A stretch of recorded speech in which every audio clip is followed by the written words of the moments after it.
You're listening to WayJ, Grand Junction's OG Waylon Jordan, with on-demand content from Town Square Media's 99.9 KEKB in Grand Junction, Colorado.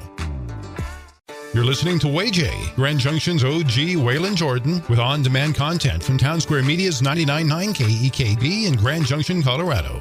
Appreciate you being with us today. Thanks for coming in. I'm glad to be here. Thank you. Now, I want to discuss with you really a landmark, an icon in the Valley, Robinson Theater, built in 1965 at CMU, back then Mesa College, long before Mesa State College, and certainly before Colorado Mesa University. Big things are happening with Robinson Theater. Specifically, its dismantling, its destruction, its replacement. May I ask what's going on? Well, what's interesting is that it was going to be dismantling and destruction, and now it looks like it probably is not going to be that. I see. So we are building an entirely new theater, which will be located over by the Maverick Hotel. It's going to be a beautiful 850-seat theater, 2 balconies. We think it'll be the biggest stage in Western Colorado and be set up for the shows we do, productions we do, theater and dance in our theater department, concerts through the music program, as well as being able to present shows, dance, music, theater, concerts for the community. So at 850 seats, that's a little over 200 seats larger than what you have now. Is that correct? Yeah, it's pushing 300 seats larger, yeah. Okay, so Robinson Theater, it's been around a while, 1965. I can remember going there in the 70s. Laura, let's see, you weren't born here, but you grew up in Grand Junction. I went to high school here and went to Mesa back in the 90s, yeah. Right, so you were performing on the Robinson stage back in certainly the 80s. Is that the true? 90s, yeah. Okay, in the 90s. You've been performing on that stage a long time. Now, we used to call it Walter Walker Fine Arts Center. Back in the early 90s, it was rechristened Robinson Theater in honor of William Robinson, Bill Robinson, who was pulled out of retirement to come in and do a production. He did The Sound of Music. I believe that was 91. Correct me if I'm wrong. Sounds about right, that was 91. I played in the pit orchestra for that one. Great production. Incredible production. Bill Robinson, what a great man. He had been the professor emeritus. He had been the head of the theater department for a while. Put on a great production. He was energetic, a little on the volatile side.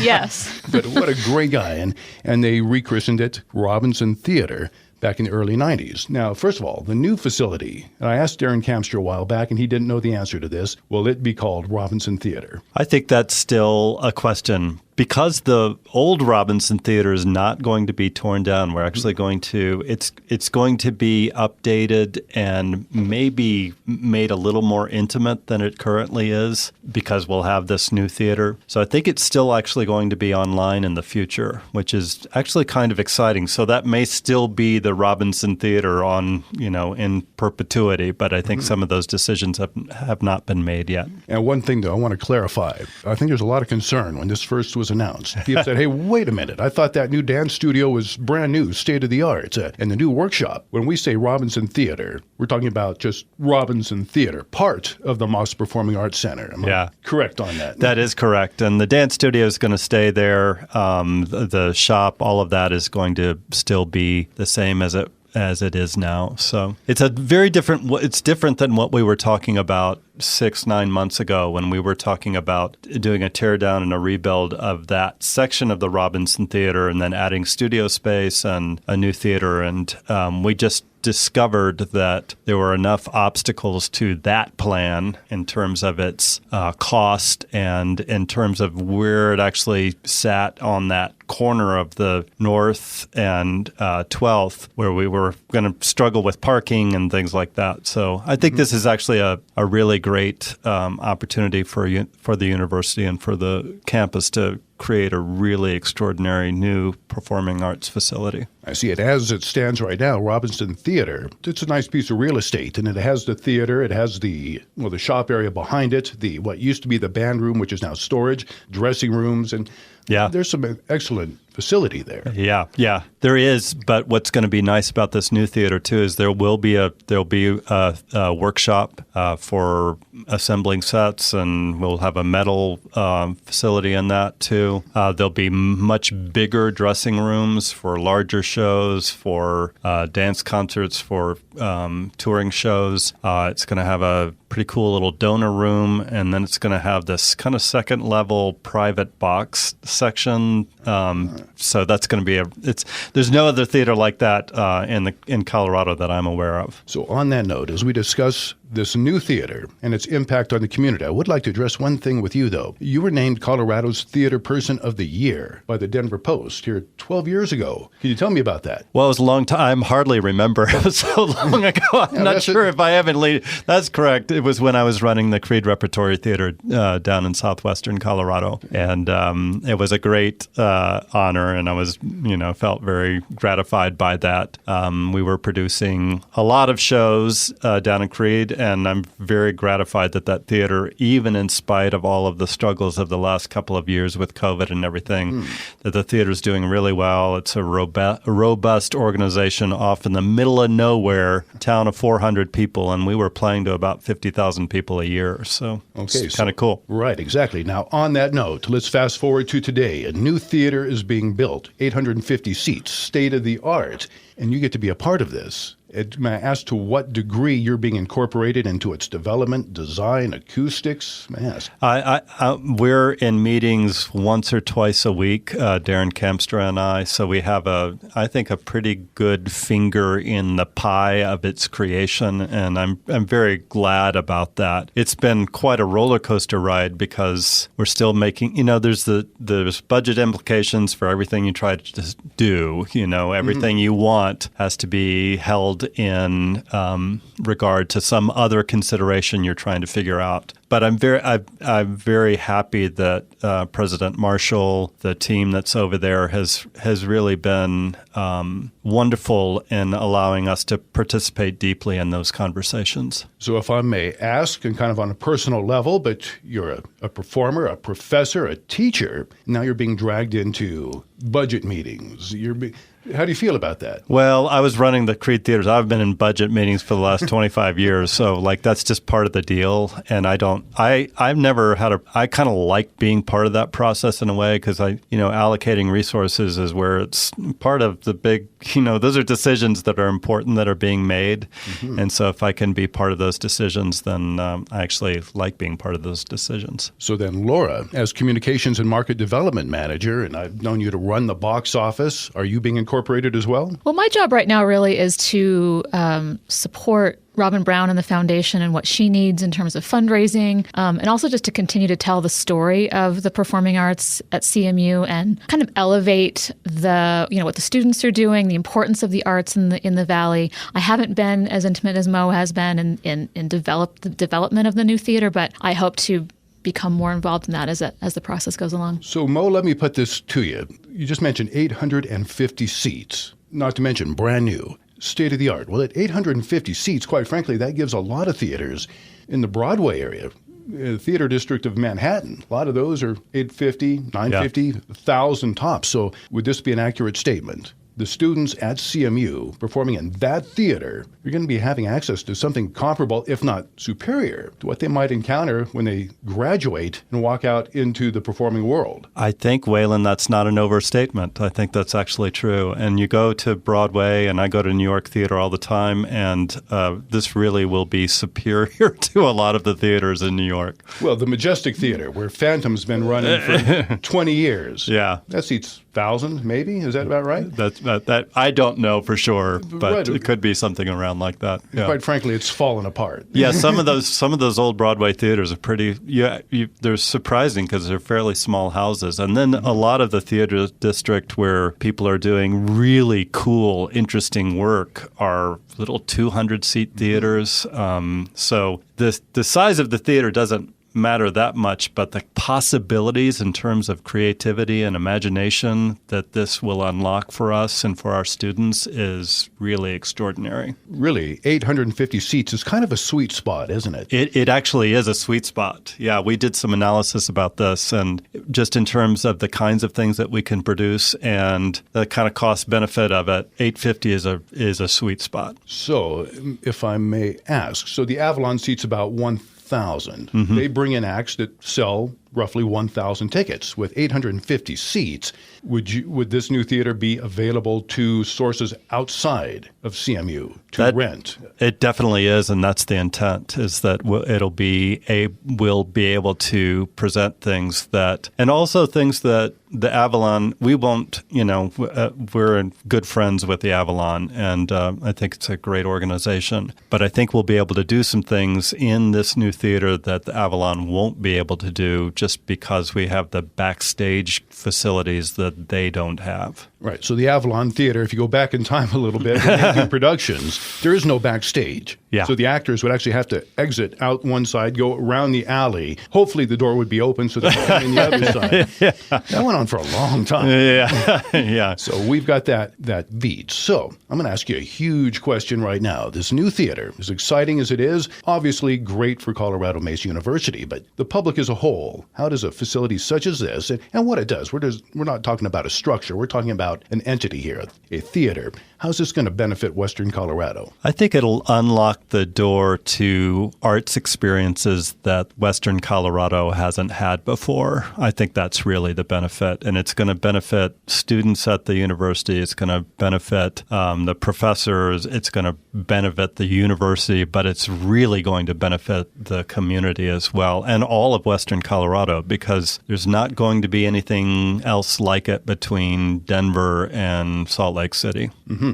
So let's look at the post-COVID world. A while back, you couldn't hold a concert. Then here not too long ago, earlier this year, an artist, upcoming Texas artist by the name of Cody Johnson, hadn't even had his first hit yet, came to the amphitheater here in town, sold out 6,000 tickets in about an hour. People are ready for that live experience again, aren't they? I feel like they are. Everything I've gone to, concerts, art openings, everything is packed right now because there's this pent-up demand. People want to have that live experience, that community experience, that art experience that we weren't able to have for a couple of years. Okay, now I listened to another podcast you did, and you'd made a comment about Robinson Theater, specifically about the acoustics. Yeah. Robinson was never known for being a particularly live theater, and the raking or the rake of the seats is in many ways not ideal. It's served its purpose so well for close to 60 years.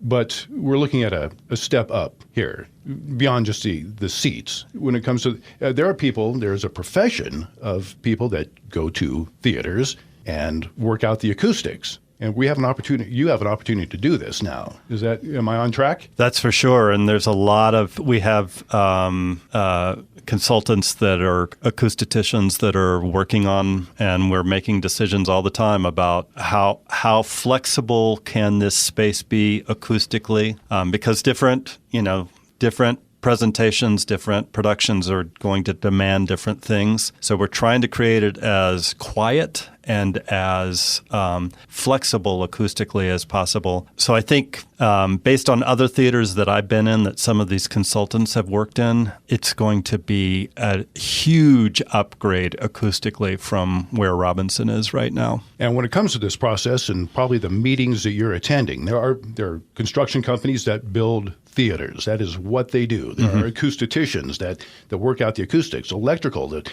works the sound. My guess is you are dealing with advisors, consultants, contractors, right and left, a lot of specialists in the area. Yeah, we're having these specialty meetings around AV, lighting, projections, all sorts of things like that. Each group has like a consulting team. I'm always surprised there's 25 people in a room trying to figure out how to build this, because theaters are complicated spaces with a lot of technology, and you want to be at the forefront of that. You want to be kind of thinking about what's going to be happening 5, 10, 15 years from now too. Mm-hmm. So as a professional in your industry, when you're sitting in on these, is this challenging your experience? Is this pushing you in new directions? No question. A lot of times they're talking over my head, so I have to figure out what we're actually talking about and become better educated in terms of my own understanding of some of the technological possibilities. So then, Laura, when it comes to the execution, when this new theater opens, patrons are coming in, what will your role be at that time? Well, I hope I'll continue to be leading the efforts in PR and marketing and branding and just and also helping with events. And I'm really excited about the possibilities of really thinking outside the box of what kinds of things that we present there, and just what we're going to be able to do and how to communicate that to the community and help people to feel welcome in the space. Now, in years past, I've attended a dance recital hosted by a local dance school. Sorry, I can't think of the company right now. They hold the big Christmas there, the Christmas event. Could be Absolute Dance. Yeah. Absolute Dance. I went to that for years. So an organization like that could approach to use that space. Are you the contact on that? I don't know that I'd be the contact for programming, but I would certainly be working with organizations to liaison with their marketing efforts and to help them get the word out. To help just to organize everything. So with the new theater, first of all, Governor Polis approved to the tune of $39 million. Is that correct? That is correct, yeah. Okay. CMU threw in some money as well, but there's still some work to be done. And someone such as myself or anyone in the community can get involved. How can that happen? There is a capital campaign that's being run by Robin Brown through the CMU Foundation. And we really will need some additional support. We did get $40 million from the state. I think we're intending to raise about another $10 million. So we do need some additional support to do it. I don't know if you have other I know that Doug and Jamie Simmons from Instrom are They're leading. working closely with Robin on their steering committee. We do have a web page, coloradomesa.edu/settingthestage. Mm-hmm. So if people want to learn more, if they want to, there's a donate button in there. There's information about what we're doing, and we're trying to update it as things are coming up and changing. Now, this is a personal opinion, but I have done this before. When a family member passed away, you make a donation, in this case, not tremendous, in their name, and it's immortalized, and it's really a rewarding experience for those left behind. Would that be a wise investment in your opinion? Sure. I mean, this is a theater that's going to be there for a long time to come, and there will be ways that everyone who supports this effort is going to be remembered and immortalized in one way or another. We haven't figured out the details of that. But yeah, we haven't figured out the details, but I know the theater that I helped with down in Creed, we built a new little black box theater down there, and there's a legacy wall down there, and my name's on that. And every time I walk into that theater, it just makes me feel good. So that we will have some opportunities like that to acknowledge people that have given to this project. Right, and there's something similar, actually, a couple on the walls right now. In Robinson, there yes. are, yeah. All right, so Laura, could I have that web address one more time? Sure. It's coloradomesa.edu/setting-the-stage. Good for you. Got to have the dashes That in was there. good. It's important. So as exciting as the new theater is, and I'm very excited about this, I would like to reflect a little bit on Robinson Theater. You know, if we go back to the 70s, you'd call it Walter Walker. And then in the early 90s, William J. Robinson Theater, Bill Robinson. If I just off the top of my head, I'm going to throw out some names. Rich Cowden, Julie Ragsdale. Now, Rich went on to Green Shoe Theater Company, went on to be a big-time pro. He actually came back for a while to run the department. Some remarkable talent has come out of that theater over the years, hasn't it? Yeah, absolutely. And how rewarding is that for you and your two professions? Not to get too sentimental, but relating that to the space from which they came. Yeah, I met Bill Robinson sort of late in his life, and he had some wonderful advice for me. I mean, he was the impresario of theater in Grand Junction for many years. When I was a high school sophomore, me and our little troupe from high school over Evergreen High School over on the Front Range came to Grand Junction and to the Robinson Theater to do a theater festival, and it felt like the big city to me. Like it seemed impressive to me at the time, and so it was a starting place actually for my own little contribution to theater on the Western Slope. So on that note, if I can amplify that a little bit, and I was thinking about this morning, when Bill Robinson came back for that one production, The Sound of Music, back in the early 90s, I played in the pit orchestra. Probably 2/3 of that pit orchestra, the CMU students in that pit orchestra, were from the Front Range. Handful of them from Greeley, where you have UNC with one of the largest music programs in a 4-state region. Mm-hmm. Why are students coming to this side of the mountain? There's got to be a reason. Well, I think we have just an outstanding faculty that works over at the university, both on the music and theater side, dance side, have all been working in the industry. And I think the value that we provide in terms of education, in terms of experience, is second to none in Colorado. That's my feeling about it. I think it's a great value to come over here and get super personalized, intense, deep training with excellent faculty. And Laura, did you experience the same thing with dance? Sure. I mean, the dance program when I was in it in the 90s was much smaller, but it was, I was a local student, but it was such an intimate, and still is such an intimate department. I mean, some of my closest friends from that era, I went to school with Julian Rich.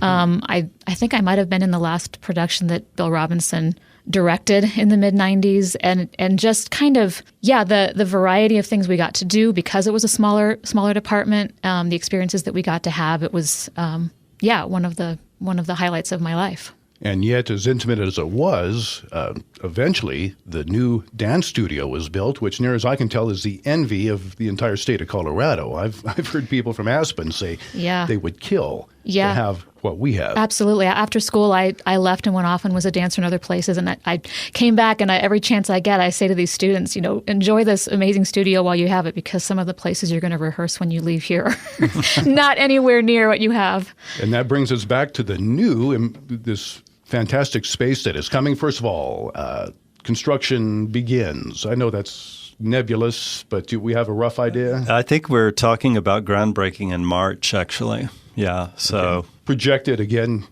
hard to tell, but a projected completion date? President John Marshall almost concludes every meeting with saying, we're opening this theater August 2024. So in the meantime, students will continue, for example, a theater student, your next production will be held where? In the Robinson Theater, actually. Okay. Actually, our next production will be in the Black Box in the Met, but then we'll be doing... The dance concert is in the Robinson. Oh, well, that's correct. So actually, the next dance concert will be in the Robinson Theater, then we'll be in the Met, then we'll be back in the Robinson, and that will continue into next year as well. And when it comes to your role of recruiting students, and there's always incoming students with this new theater, is this going to be make your function easier? Oh my God, I can't tell you. I really can't tell you. We go out a lot to recruit in the state. I was actually just in New Jersey to do some recruiting. We go to Texas, we go to New Mexico, we go to Utah. I've been into theaters, high school theaters that actually make our theater, the Robinson, unfortunately, don't compare that well. So to have a beautiful new facility that's state of the art to walk recruits into is really going to make a huge difference to our the quality of student I think we get in the future as well. Well, I, for one... Quantity and quality. As fond as I am of Robinson Theater, and I'm actually, until 15 minutes ago, I did not know that it was going to remain. I was actually a little teary-eyed, the very thought of it coming down. Yeah. I mean, it's a theater. It's a building, but it's so much more.